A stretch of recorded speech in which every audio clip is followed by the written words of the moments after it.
আপনারা এত মানুষ ভিড় করছেন কেন একসঙ্গে? আমরা ভিড় করি নাই, আসছিলাম গাড়ি নিয়ে, গাড়ি চালাইতে।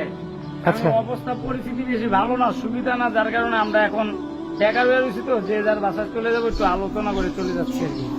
আপনি কি রিক্সা নিয়ে বের হন?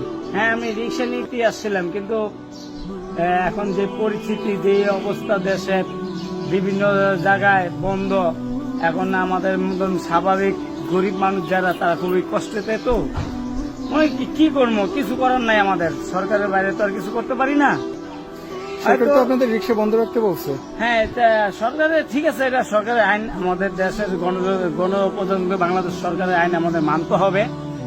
কিন্তু সবচেয়ে বড় কথা হলে আমরা দরিদ্র লোক, গরিব, অসহায়।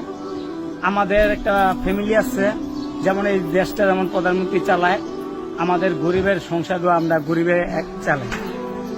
যেমন এই দেশের প্রধানমন্ত্রী, প্রধানমন্ত্রী হলে এই দেশের মা বাপ, আমার সংসারের মা বাবা আমি। আমার দেশটা, অন্তত আমার দেশটা তো আমার চালাইতে হবে। তাই সেই ক্ষেত্রে আমাদের বাধ্য হইয়া অনেক সময় আমাদের দেশের মাননীয় প্রধানমন্ত্রীর আইন অমান্য করে আমাদের বাড়িতে হয়, একমাত্র প্যাডের দায়। তা আমাদের এই সংকটটা যদি না থাকতো, অবশ্যই আমরা এই দেশের নাগরিক হিসেবে আমরা এই ব্যয় আইনি কোনো কাজ আমরা করার ইচ্ছা করতাম না। তো এই মুহূর্তে মনে হয় যে কি করো, এখন আমাদের কি কিছু করার নেই। আর বিশেষ করে এই দেশের সবচেয়ে নিম্ন শ্রেণী যারা আমরা, গরিব রিক্সা চালক, দিনমজুর, ঠেলাগাড়িওয়ালা, ভ্যান চালক, দীর্ঘদিন আমরা অসহায় হয়ে বর্তমান পড়ে আছি। আজকে আমি যদি একটা রিক্সা বার করি, তো সারাদিন রিক্সা চালাই যদি আমি 200 টাকা কামাইতে পারি, তাহলে ধরেন বর্তমান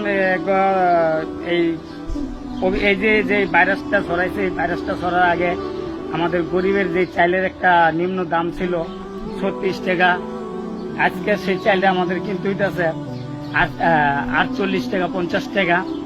এখন মনে হয় যে 200 টাকা যদি আমি কাম করি, অন্তত 2 কেজি চাইল, আধা কেজি ডাইল, 1 পা লবণ, এই ডাইল ভাত খাই আর কি, পোলাবেন নিয়ে আমরা বাঁচার স্বপ্ন দেখি এবং আশা করি।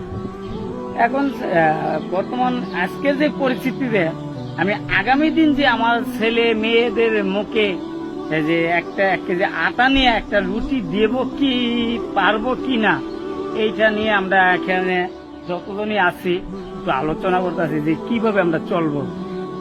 পর্যন্ত কোনো সাহায্য সহযোগিতা না, এই পর্যন্ত সরকার থেকে আমরা এখনো কোনো কিছু পাই নাই। এবং কি মনে হয় যে যারাই দিতেছে দেখি, মনে হয় যে কেউ পায় 2 পুটলা, কেউ পায় না একটাও। কারণ দেখা যাইতেছে তারা মুখ দেখা দান করে, যেমন ঢাকায় চাঁদ দেখে মাসে দান করে, তেমন মুখ দেখা দান করে। আমাদের মতো অপরিচিত লোক তো কারো কাছে যাইতে পারি না, আমরা পাইতেও পারি না। আর বিশেষ করে আমি একজন এই দেশের নাগরিক হিসাবে, 18 নং ওয়ার্ডের একজন ভোটার হিসাবে, যেমন সরকার গত সপ্তাহে ঘোষণা দিছে যে 5 কেজি চাইল আর কি জানি দেওয়ার একটা ঘোষণা দিয়েছে, এটা আপনারাও জানেন, মিডিয়া। কিন্তু আমরা সেই সহযোগিতারও এখনো পাই নাই। আমাদের কাছ থেকে ভোটার আইডি কার্ডের ফটোকপি নেওয়া হয়েছে, সবকিছু নেওয়া হয়েছে, কিন্তু আমরা সেই সহযোগিতা এখনো কোনো কিছুই পাই নাই। কি নাম আপনার, কোথায় থাকেন? আমার নাম মোহাম্মদ কবির হোসেন, আমি থাকি শহীদনগর, 18 নং ওয়ার্ড।